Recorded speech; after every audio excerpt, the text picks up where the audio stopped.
Ladies and gentlemen, you know, I always like to take this opportunity to talk about myself. The man of the hour. And let me tell you something, Daddy. When you're the man, you make history every time you step foot in this ring. And that's the bottom line of the Sweet Wrestling Podcast.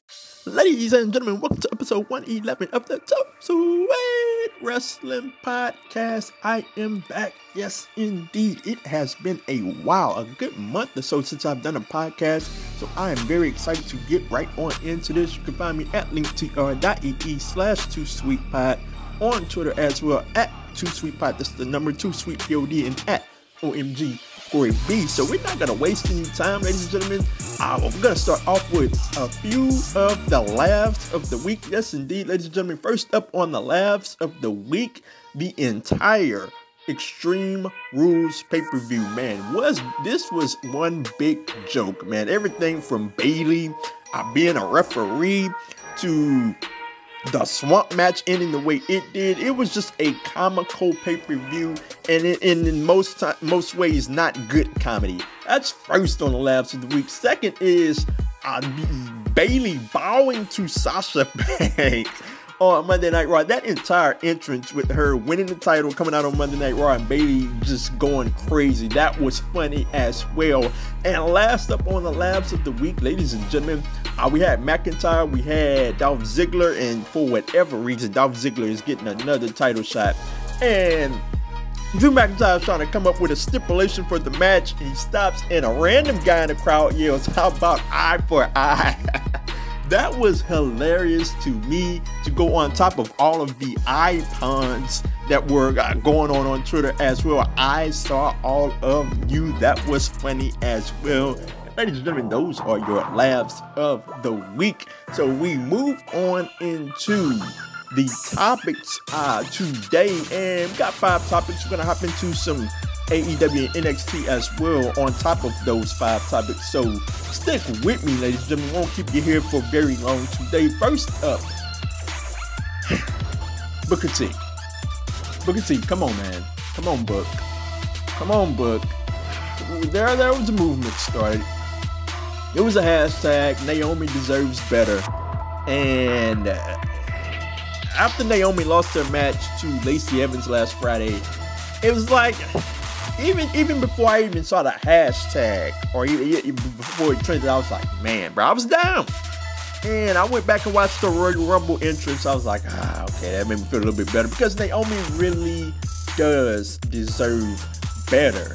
And Booker T came out and he talked about it, and on his podcast, and I did not like what he had to say. He said, and I'm going to keep it quick here, I'm not going to say everything that he said, but he said, they can go to hell with all these hashtags. I'm tired of hearing about them. Don't nobody deserve a change. You have to earn a chance in your spot on the roster. This is not some kind of movement just to pull somebody up, just because I hate to say this, because I like Naomi, but as far as the business goes, you get it on your merit alone. This is no buddy system. Well, such and such has a buddy, that's why they're doing it. That might be true, but life is not fair. Sometimes you have to make your own breaks and rise to the occasion when no one else thought you could. It may not happen overnight. No one expected me to be a 6-time champ, but my persistence of going out there and performing better than all those suckers in the locker rooms, and they knew it, and the fans saw something different. Look, man, on the surface of the beginning of what he's saying, you have to earn a chance, you have to earn a spot on the roster. Okay, I get where he's coming from with this, but here's where Booker T is completely missing the point, totally.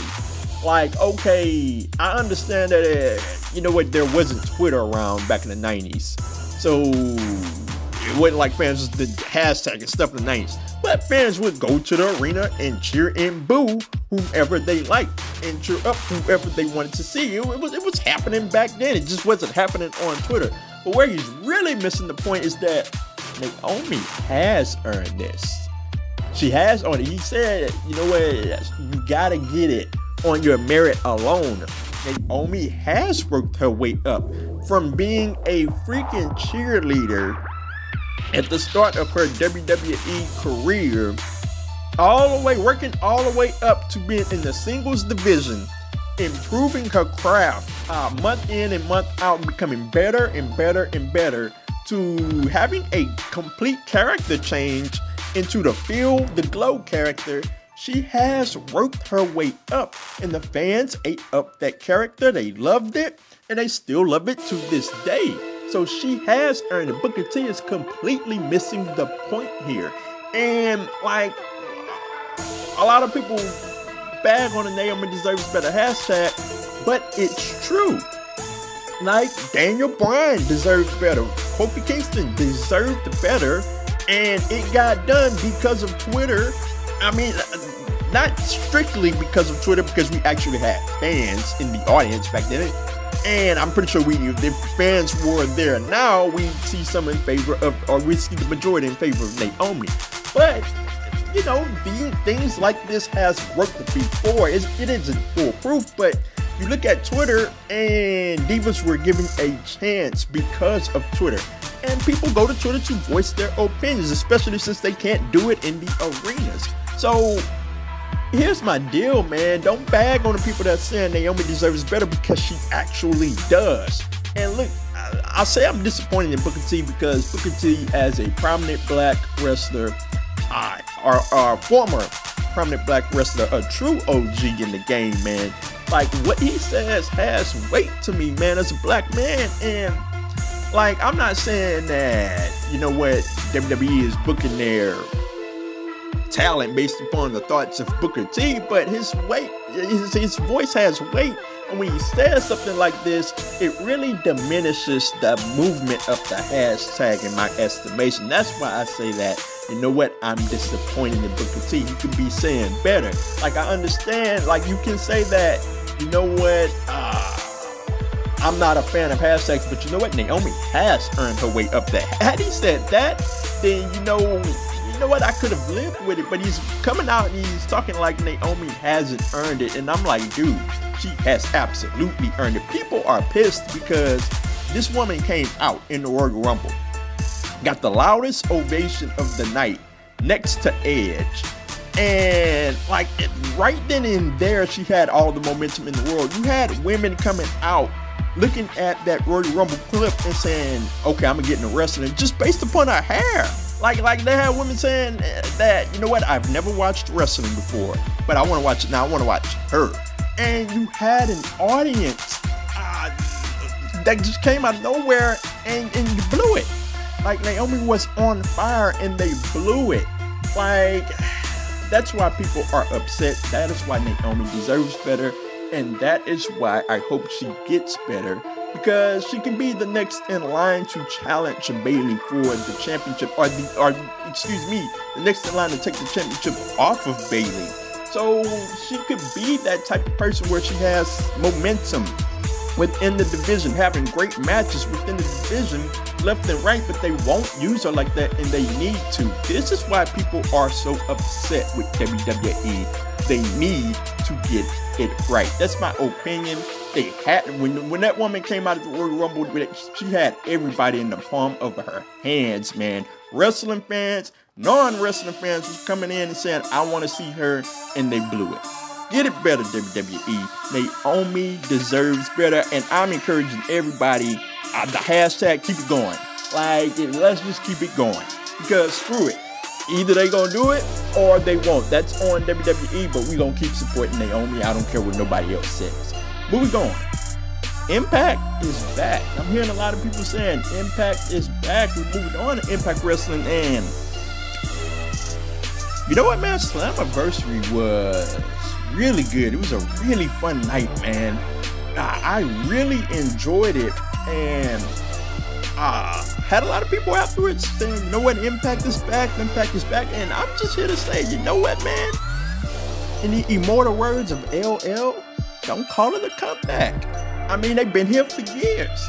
I mean, Impact has been back, or has been around, and they've been doing some great things. This Scott D'Amore, the Scott D'Amore Cyrus era has been going tremendously for years now, and they're not back. They've been here for a while. And like, if you're just getting into Impact, and I've seen a lot of people watching Impact that don't normally watch it on throughout the weekly shows, they were watching it Tuesday night.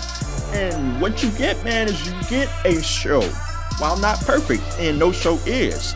You get a show where you don't feel like you're wasting your time. I get that on Mondays and Fridays a lot. I feel like I'm just sitting there out of rope, and I'm just wasting my time because I'm watching as a wrestling fan. When I watch Impact, I'm not watching. I mean, I'm watching as a wrestling fan, but I know that I'm not going to waste my time. I'm getting 2 hours of interesting TV. And they have a phenomenal tag team division. Now, one of the best in the world. Some might argue the very best in the world. That's another topic for another day. The Knockouts division, that's another division where people say it's the best in the world. And I'm starting to turn that corner. It's between them and NXT. But man, that Knockouts division is incredible. Who knows, Knockouts tag team titles may come out of that division with all the tag teams that they have. But if you're just getting into Impact, man, there are some great guys, some great girls to invest your time in. For instance, a Trey, an Ace Austin. I really think that, you know what, man, Impact should have, at Slammiversary, either Trey or Ace Austin should have won the world title. That's just on me. But they have had a phenomenal feud going on. We have some phenomenal, Impact has some phenomenal things going on, and it's very much worth investing your time into. Coming in every Tuesday night with me at 2SweetPod on Twitter and having a good time. So enjoy Impact. A lot of people say that they're back, but they never left, in my opinion. Speaking of Impact, ladies and gentlemen, we're gonna move on to the new debuts, and I gotta say, I'm not one for sticking the finger at people, but this new thing where these release guys and girls take a big picture where they're just sticking the finger out at apparently to WWE is, I gotta admit, it's kind of funny to me. We're gonna talk about the new debuts of Impact, and man, I gotta say that Slammiversary was tremendous, as I just said. These new debuts, I absolutely love them, man. Like, I think we're gonna get some very interesting things, man, in the coming weeks from Impact. The new debuts. I wish EC3 would have shown up at Slammiversary, but that's fine. We have a lot of great things going on. Brian Myers is going to be debuting for Impact Wrestling. I'm excited about that. He had his promo video, quick 5-6 seconds, and he'll be there. The storyline that they have going on with him, we'll see. I want to see how that turns out at the end of Impact. This most recent Tuesday, he slips into the door. We'll see how that turns out. I'm pretty sure it's going to be Heath and Rhino as a tag team. That would boost up the tag team division even more. Eric Young, man, EY is back home, man. I cannot tell y'all how much that warms my heart as a person that was heavily on Impact, watching Impact for quite some time now. TNA, back in the TNA days. Eric Young, EY is back.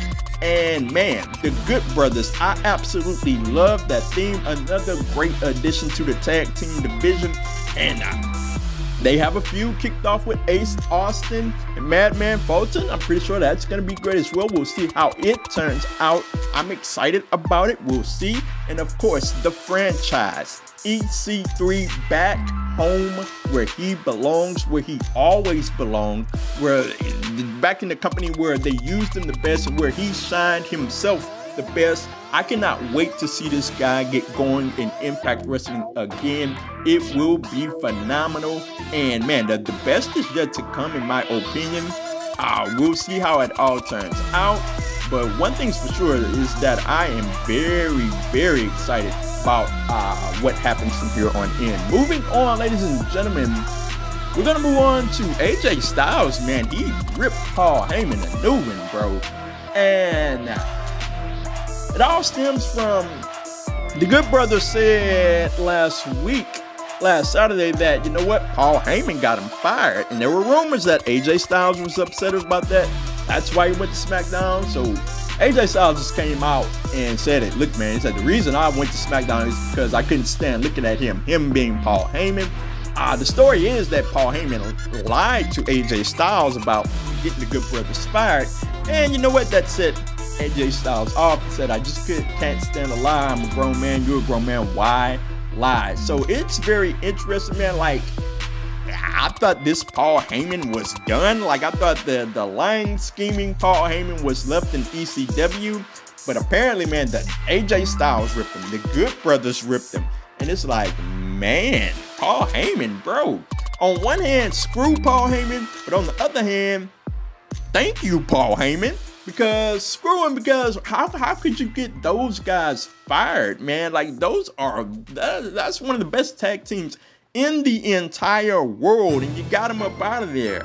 But on the other hand, yay, Paul Heyman, because now they're gonna get used correctly in Impact Wrestling. So it's a win, it's a lose, then it's a win for me. So it's very strange. I'm excited for where the Good Brothers are. Paul Heyman, like, it's a tough situation with AJ Styles. But moving on, ladies and gentlemen, are we about to see the new Nation of Domination? Like, this is interesting to say the least. Dave Meltzer came out and said, you know, Ryan Simmons was on Raw on Monday night. Dave Meltzer came out and said, you know what, there was an idea. I don't know if it was dropped. Originally, it was going to be on the show for a revamping of the Nation of Domination, and Ryan Simmons was going to be a part of that angle, but they dropped the angle for this show. Now, could that be that, you know what, they're still building to it? He said they may be building to it later. They may have dropped it. We don't know. Look, one thing is for sure is that I do not want to see another Nation of Domination. Like, I get enough comments. I see enough comments on Twitter. Whenever we see 3 or 4 black men grouped together, ooh, man, they could be the new Nation of Domination. Like, just because there's some black dudes together don't mean it have to be the Nation of Domination. Like, why can't they be the next Evolution or something like that? Like, why do we have to go straight to the Nation of Domination when we see black men? Like, from that standpoint, I don't want to see it. And from the other standpoint is that let's let a good thing be. Nation of Domination at its time, was perfect for its time. It was well done. And like, let's let that be. I don't think bringing in Ron Simmons as a figurehead for a heel group is a good idea now, because Ron Simmons has turned into lovable Ron Simmons. Like, I couldn't even buy him as a heel anymore at this point. So I don't think that would be a good idea. And overall, just no to the idea of the Nation of Domination. Let's not do that. That is my opinion. Whatever stable that they have going on with MVP, like, I call it the Hurt Business, because MVP keeps saying it. Put the Hurt Business on a t-shirt. Put the Hurt Business as a stable. That is the name I'm for. Let it be its own thing. That is just my opinion on the matter. So moving on, ladies and gentlemen, gonna move on into a little bit of NXT and a tad bit of AEW as well. Looking at NXT, ladies and gentlemen, Eddie Kingston answered Cody's open challenge, and there were a lot of people that didn't know about Eddie Kingston, didn't know that the dude could go on that mic, one of the most underrated promos in the game today. And yeah, man, that guy can go. They had a really good opening match that I enjoyed, a physical opening match. We had thumbtacks on TV. You don't see that every day. And it was a fun match, and I hope that Eddie Kingston gets signed.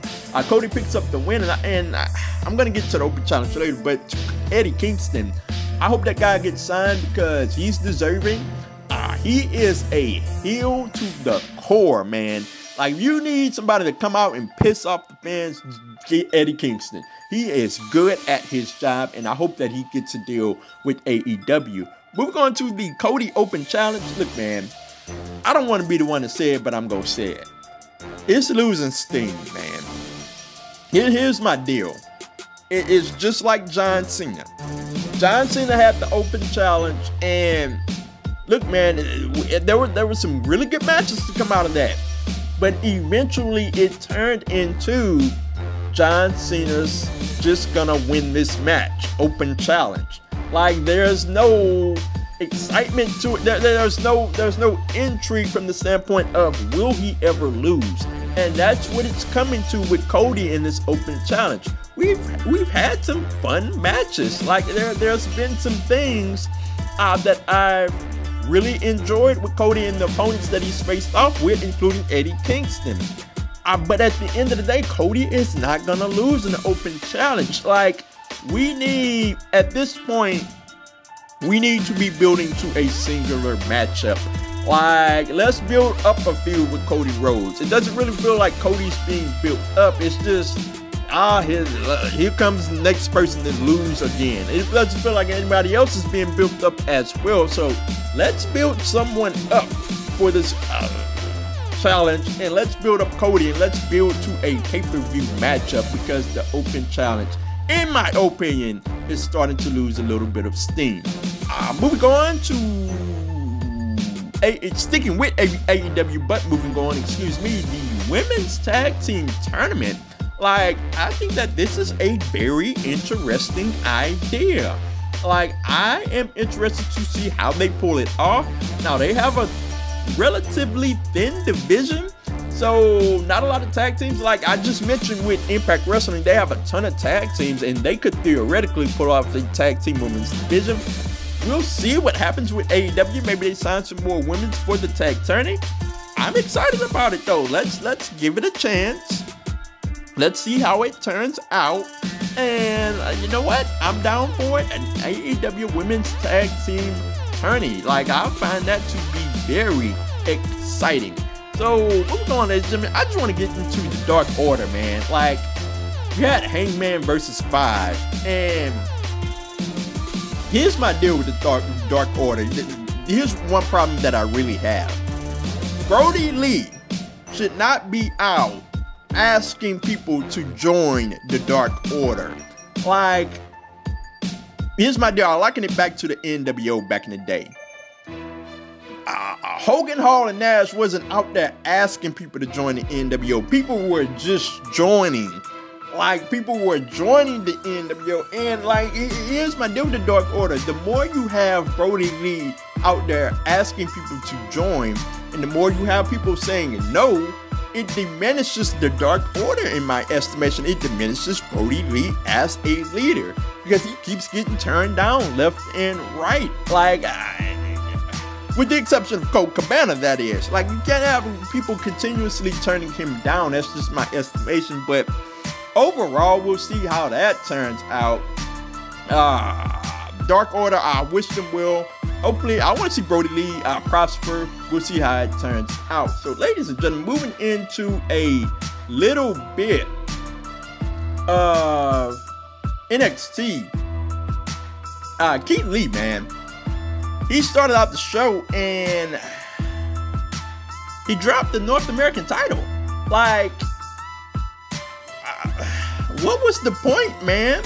Like, what was the point of the winner-take-all match with Adam Cole if you were just going to have Keith Lee drop the North American title a couple of weeks later? Like, that upsets me. If you're going to say winner-take-all, then winner should take all. That's my estimation. And don't book yourself into a corner if you're going to have the guy drop the title. It doesn't make sense.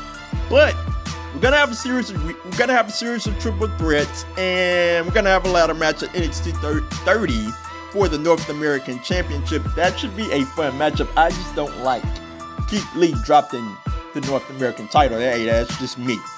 But sticking with Keith Lee is about to be a transitional champion, isn't he? Like, I didn't get a chance to talk about this because I wasn't podcasting. Keith Lee won that championship, won both of those championships, and I was just through the roof happy.